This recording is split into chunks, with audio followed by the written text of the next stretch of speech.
Tugiye kujya muri buy man.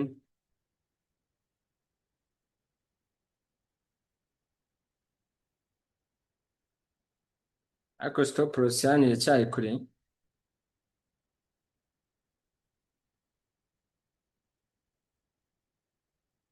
Let's buy gold. Tugiye gushiramo order ya 0.01. We are in a buy already.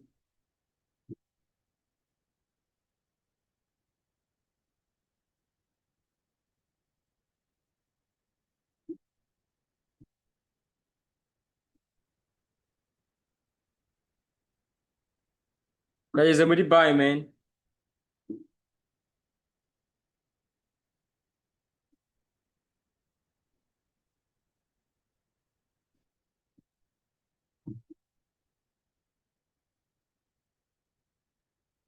Ariko stop loss iri kure.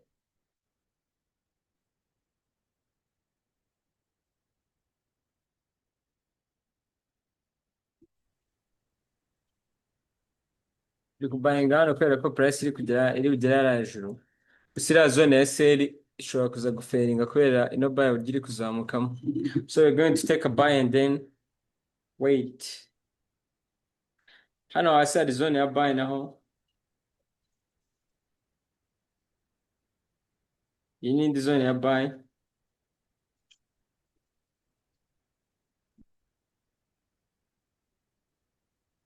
Stop loss abiri ni kure byatanje. Ngiye gushyira stop loss munsi y'iyi zone. Candlestick niza kuharenga turahomba amadolari 9 tuze kongera kwinjira hariya hasi.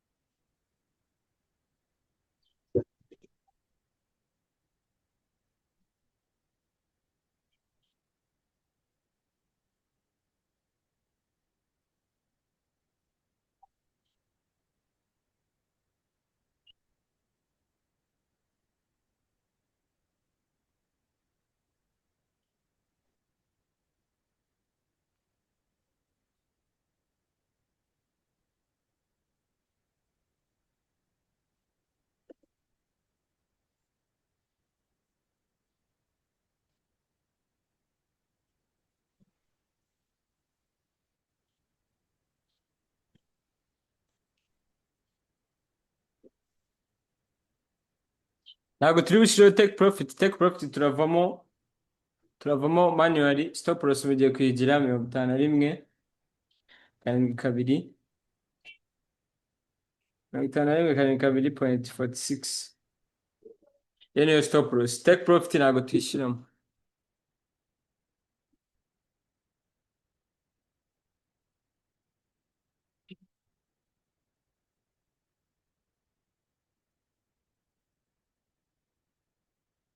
Turi muri buy, take profit ntabwo tuyishyiramo. Turareba price nigera hano muri zone yacu ya take profit aho twateganyaga ko habera sell. Bitewe n'ukuntu price iri kuzamuka hano muri higher time frame muri 1 hour. Bitewe n'ukuntu 1 hour iri kugaragara, ino buy ishobora kuzakomeza ko price yari itararenga zone ya buy. Twavuze ko hano hagati ya resistance ni support. Price itaraha breakinga, market yari ikiri bullish, niko twasobanuye. So hariya iri kuzamuka iva murabona ko ikiri bullish muri 1 hour time frame. Hanyuma hano muri 1 minute murabona price ivuye gukora muri ya zone nababwiraga. Iyi ngiyi aba ari zone ya sell. Iyo idatanze sell ikaba broken hano, induka zone ya buy. So stop loss yacu iri hano hafi. Turashyira akarongo, iri kuri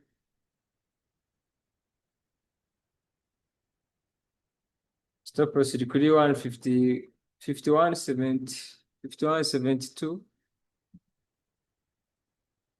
51.72 46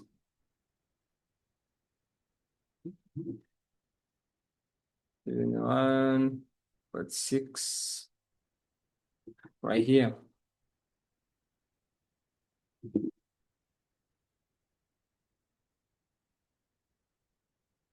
Hariya stop loss impamvu tuyashyize ni munsi ya kando.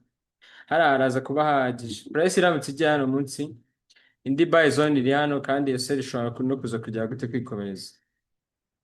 So price ishobora kuzamuka ikagera muri zone ya sell ikaba yagaruka igakora muri ino zone ya buy nshyashya ikongera ikazamuka, cyangwa se iriya sell ikaza kujya gute gukomeza.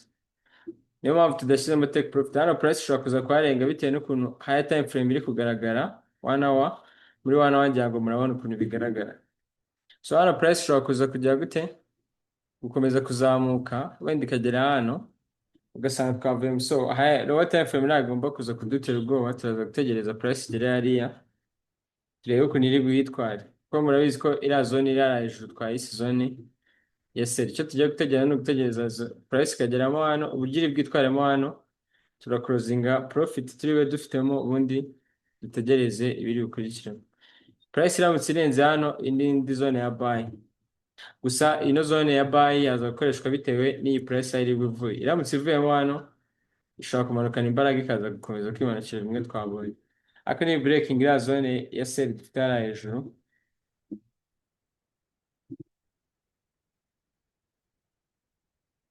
So icyo tugiye gukora ubu ngubu ni ukujya gutera kuguma muri buy. Nta take profit twashyizeho,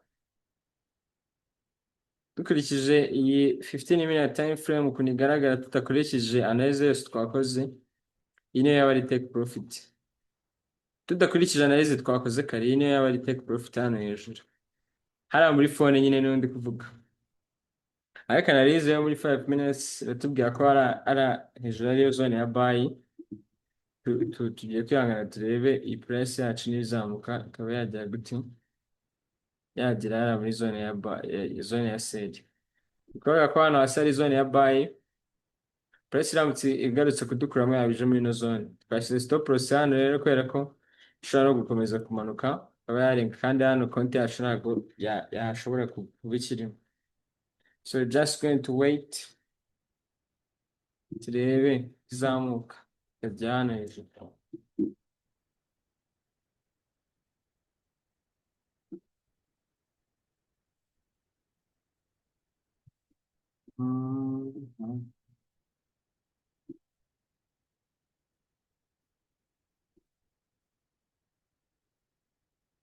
Ukurikije wana aho ukuntu iri kugaragara, se muri kubona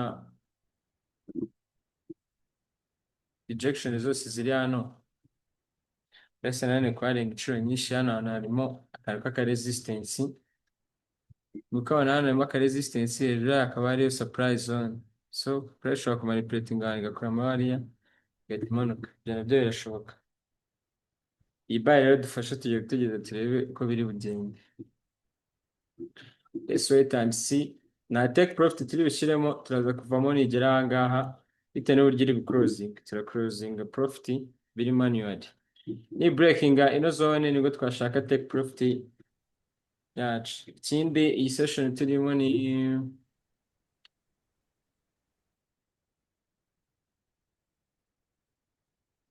muri London session ivuye kugura Bingalow of New York session and Tokyo. So possibility nuko yaza kujya gute gukomeza kuzamuka up there. Let's just watch uko bigenda. Mama ndi kuvuga ibyo bintu. Hari abantu muri groupe ngo babuze uko binjira kuri meeting. Bo kuri WhatsApp ariko bari abanze kujoininga Telegram.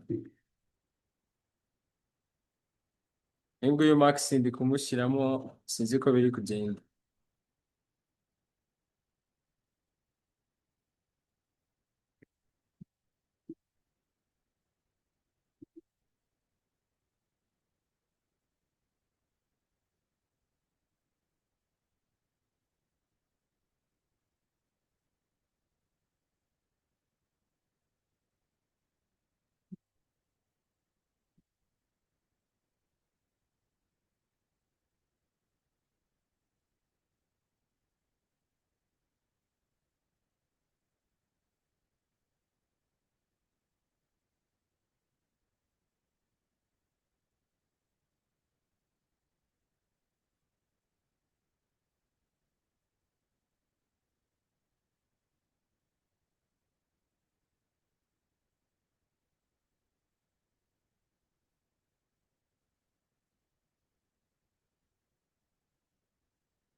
somewhere gerageza urebe like what's going on because abantu bari complaining like ngo kwinjira byanze kuri Zoom. katureba niyo muri agenda mwapuruvinga rero abari kuza ndi kubapuruvinga rero bari kugenda baza gake gake. Okay, baje enough.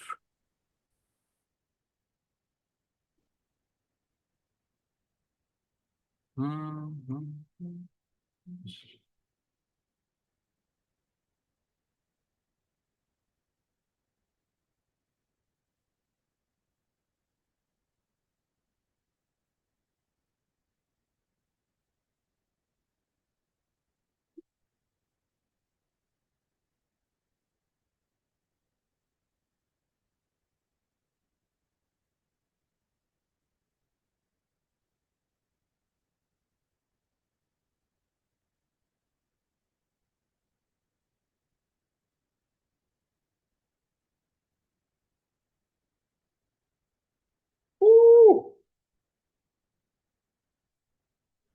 Small account. When are you going to grow? Ese Sam, Yo, oh nimba warebye like 4 hours time frame ntabwo like uri kubona ko like nk'isoko uyu munsi ryakuretinze like high uyu munsi like resistance, so njyewe nabonaga iri soko uyu munsi riri bukomeze like as a sell, sinzi uko bibona. nanjye narize nayikoze mu gitondo avuga ko tari bupayinge tegereje gusengera hariya hejuru tugakomezanya na trendi. Rero hano iyi bayi yacitse hano hasi kuyifata tugashaka kwinjira muri ino bayi ikiduha pullback hano tugascarpinga bayi kugera hariya hejuru tukareba ikomeza kuzamuka kuko wanawa yari itarapuruvinga ko downtrend yatangiye nubwo wana muri 4 hours isa nk'iri guseringa ariko ntabwo proof z'uko downtrend yatangiye zirabaho. Urebye hano muri 1 hour nari nabisobanuye impamvu turi gushaka buy kandi structure na prediction zerekana seri. Prediction twakoze bikora kuri no graph ya 1 hour. Yeah. Kuri graph ya 1 hour price yakoze push pull back kora push nanone ino pullback iyo push baye isiga support igasiga na resistance zina bari zone ebyiri za buy ishobora kuberaho buy price igarutse resistance ishobora guhinduka support market ikazamuka kandi urabona ko byamaze kuba. So hano hasigaye support iyo support we broken bire proving ko price yatangiye kujya gute kumanuka.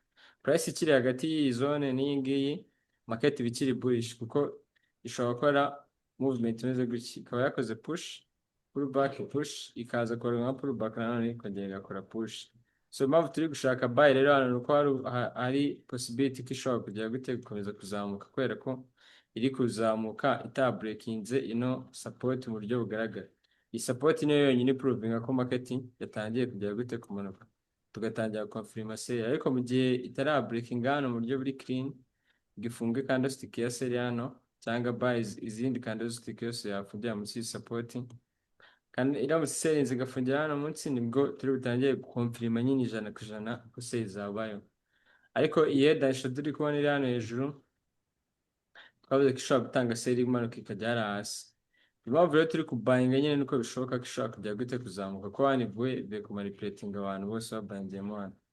So iyi buy rero turimo muri 5 minutes nababwiye ko baramutse badukuyemo hano kuri ino trade yacu iyi zone iri hano hasi no candlestick iri hano indi ni zone iyi ni zone ya buy nanone bashobora kuza hano ikadukuramo ikabayingiramo hano. Impamvu rero twasize stop loss hano nuko iyi zone kuyibayingiramo ntabwo twaholdinga iyi loss ngo market igere hano byari ikibazo loss yaba ari nini ariko tugiye kureba impamvu ino seri iri kuba muri 1 minute nitubona ifite confirmation tube twayivamo dutegereze kubayingira hano hasi. Hano hasi niho hari buy indi yaba iri valid cyane kurusha iriya. So impamvu twabayingira hano nuko price abantu babayingira hano kuri resistance hinduka support resistance hinduka support iyo Bigenze basetinga ama stop loss y'abantu munsi yaho hari zone yagomba gutanga sell yabaye broken ingahe kimwe na resistance bivuze ngo hano resistance induka support price yaje hano ira testing irangije igiye gutera izamuka rero twayifatiye hano itangiye kuzamuka nimurabona hagati muri profit y'amadolari 10 none iri kugaruka inyuma so impamvu iri gusenga rero niyo tujye kureba hano nubwo ikiri kumanuka tutuvamo ugereze kwinjiramo hano yamagaye head and shoulder price yakoze surprise zone itarakoreshwa so hano ahantu stop loss yacu iri hari neza ikintu gishobora gutuma tuvamo no kwanga kuruzinga ano mafaranga muri konti turi gufloatinga ama loss ukava wenda ngo market iri gusenga kubera head and shoulder muri 1 minute ariko 1 minute bifite chaos na 5 minutes gusa niba twamaze kwinjira kubera ko iyi zone iyi movement ya manipulating bano bantu turabizi ko munsi yacu hari indi zone ya buy rero ntabwo twashyira stop loss yacu hano kuko konti yacu ari ntoya so hano rero ni zone ya buy na hano ni zone ya buy price ishobora kudukuramo ikaza kubayingiramo hano so you're just going to wait a little bit hano twayisikinze amadolari yacu 9 11 muri kureba hariya kuri phone amadolari 11 niyo ari muri risk ayo muri aya home yahombye no sinzi icyo ndatekereza sorry tugume duseringa se tuve muri buy ibyo uri gusuggestinga tuve muri buy duseringa twashaka intro ya seri nziza like tukana holding entry ya seri dufite iri hano ni iyi ngiyi hano hejuru hejuru kugira ngo izagere naho n'ibibazo yagarukiye hano ikuretinga ama resistance hejuru y'izo resistance hari indi zone ya seri ariko ndi kuvuga dukurikije structure ukuntu igaragara hariya muri 1 hour time frame bayishobora gukomeza kubera ko iri kuzamuka ituruka hehe kuri support resistance becoming support so you can push kugera hariya hejuru cyangwa hano niyo mpamvu navuze ngo ntidushyiremo take profit kuri zino buy twakoze nubwo tubona ishaka kujya gute kudukuramo ikaba yaza kubayingiramo hano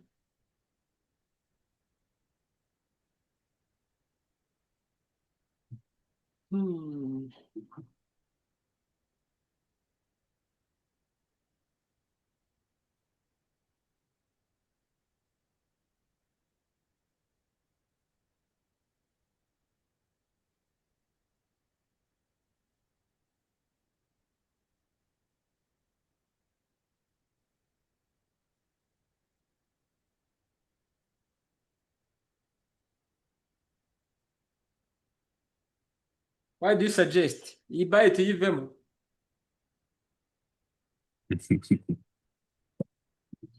ariko muri 1 hour price iri kujectinga hano hantu yananiwe kwarenga this is an example that ni nk'urugero ko hano hantu hari imbaraga z'abasire nyinshi so our buy is in risk iyi market y'uyu munsi twari gushakamo seri ikaba isabwa tukana holding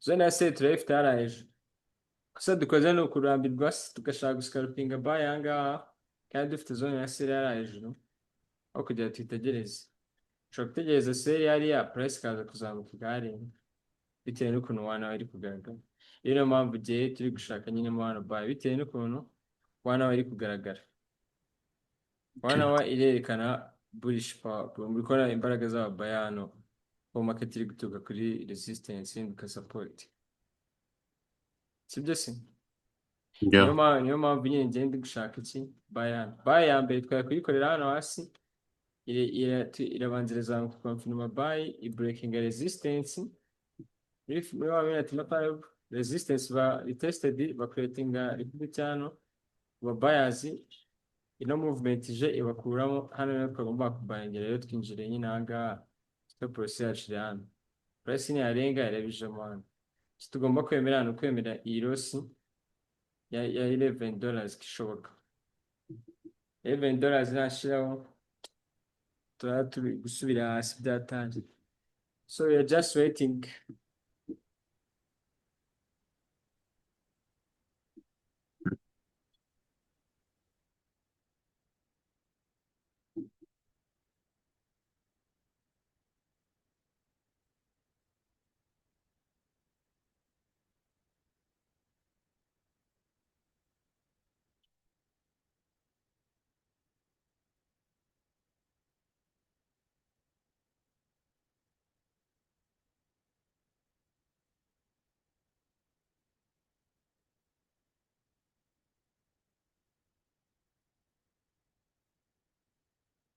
but lose. Ooh.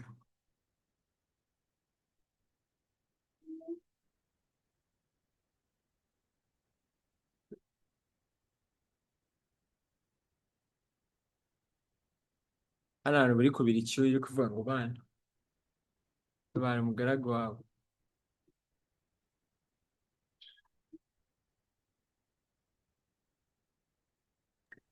Right, sometimes like loss you made in the painful kabisa. Wanajya bavuga ngo babazwa ngo n'inkundo.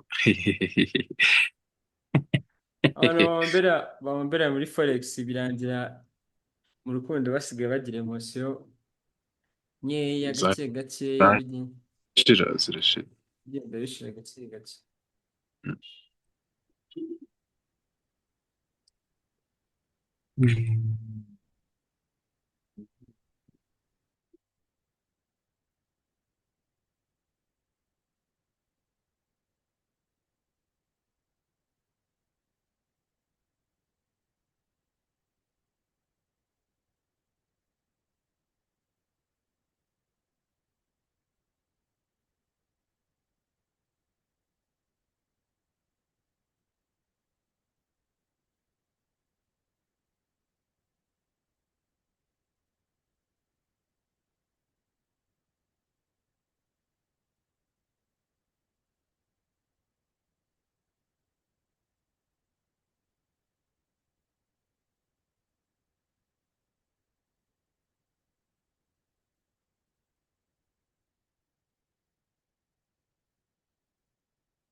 Just lost again.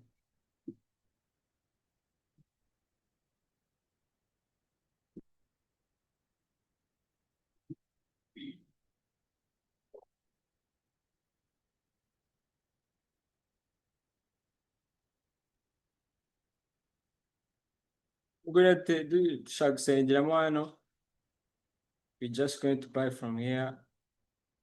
Ibaye tuyifashe hano ikazamuka derari hejuru abayemo amafaranga turi bugisikinge kuri seriyari cyangwa tukaza godinga buys ariko ukuntu biri kugaragara hano reka dukomeze tuvuga hano hari rejection nyinshi bigaragaza ko hano hari imbaraga z'aba sellers and then that's why price is trying to sell ariko impamvu twari turi gushaka buy nuko price itarakonfirma neza ko yatangiye kuzamuka. This means gold is still bullish muri 1 hour nubwo dufite hano zone iri gutanga sell, price ishobora kuzamuka ariko ntabwo sell iraba approved, so iyi buy bitewe n'ukuntu yazamutse hano buy still valid ishobora kuza kuzamuka n'arenga. Dushaka gufata kandi ka buy rero dukurikije ibyo turi kubona hano muri 1 hour tukaza gufatiramo buy aha kino ni order block yeah. So we just stay calm because we're taking losses.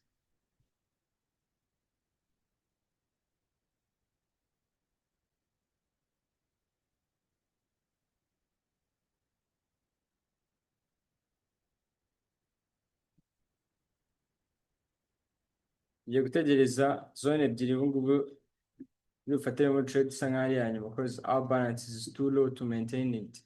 We're going to sell from here or buy from here. That's what you're going to do.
We lost $11 again, which makes total loss of $29 now.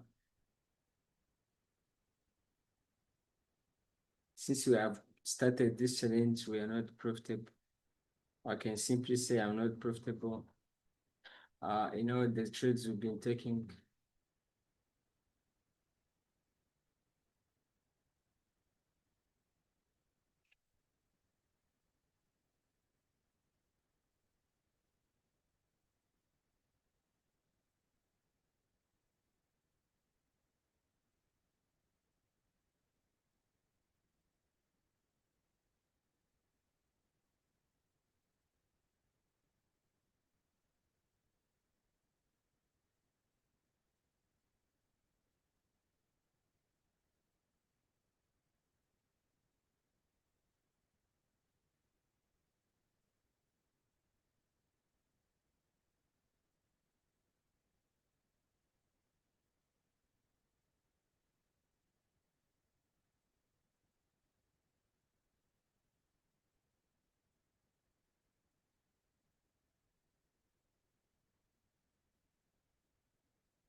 Balance actually $22. $22 is still a big balance for us to trade. Ano madolari 22 mubona asigayeho aracyari menshi. We can make something out of it and grow the account all the way up to 50K, which sounds unreal.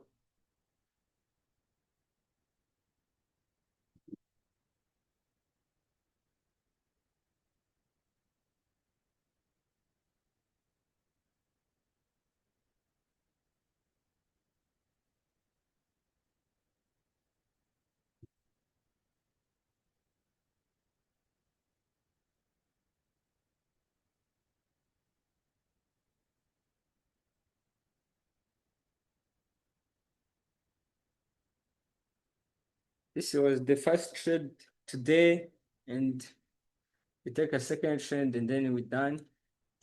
my second trade has to win, because if it doesn't win, we're about to get back to 0 or close to 0. Or just wait.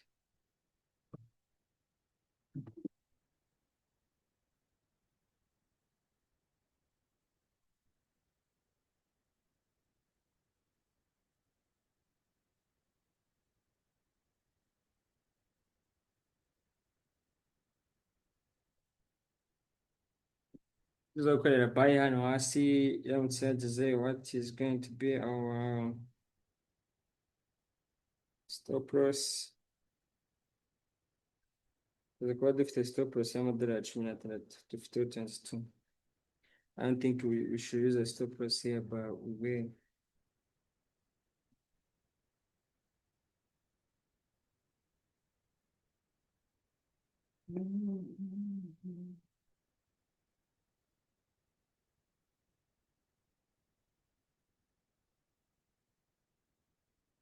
tujya gutegereza price igarukemo hano dufate trade ya kabiri cyangwa hariya hejuru hagati muri zero position, and then we come back again on this live. Trading impamvu twavuga duhombye kubera ko tutashaka sometimes price ntabwo ijya igarukamo hano. ushobora gutegereza zone nk'ingiyi price ntigarukemo ikazigendera paka hejuru iriya. So we took this buy because price yari breaking the resistance. Hano hari indi zone itanga buy, bicreatinga zone ebyiri za buy. iya mbere yamaze gukoreshwa isiga stop loss nyinshi z'abantu hano hasi. iya kabiri yari ikoresheje, so twari tubayingiye ku ya kabiri ahangaha ngo tuzamukane nayo, nitugeramo hano tukabona price ishaka guseringa tuvemo, profit tuba twakoreye muri ino buy tuze kuyirisikinga hano kuri sell. Ariko stop loss yacu baye hit, ntabwo bigenze nk'uko twabipanze. Another option for buys, turabayingira hano. Impamvu turi kuvuga buy kandi structure ahanini iri kwerekana ko sell ishobora gukomeza nuko hano muri 1 hour price itaragera gute, nitiratangira downtrend kandi iri kwerekana imbaraga z'aba buyers hano bapushinze byata, bivuze ko hano ari imbaraga z'aba buyers. So buy ishobora kuza gukomeza turamutse tuyifatiyemo ahangaha. Ariko ikintu gishobora kuza kutubabaza nuko ishobora kuzamuka ikagera hariya hejuru twashaka kugera, ikagera ahita abanje gukora muri ino zone. Ibintu byaza ko ari bibi. Nanone izamutse idakoze muri ino zone ikagera hano, iyi zone iraba iri amahirwe yayo yo kuza gukoreshwa araba ari kugera gute, kwiyongera. So tugiye gutegereza zino zone ebyiri hariya hejuru cyangwa hano hasi, kuko hano twamaze guhomberamo hano hagati. Aha bitavuze ko ishobora gukomeza ikizamukira paka tugasigara dutegereje kubayingira hano, gusengera hariya. So impamvu tubayinze hano nuko sometimes it just goes itabanje kugaruka hano, ariko tugategereza igarukamo hano cyangwa hariya hejuru. Ubwo ni ndabanje ndi kubireba ndi ku mashini, nimbona tugiye gusubiramo I'll give you a link and then we come back on this live. Thank you so much.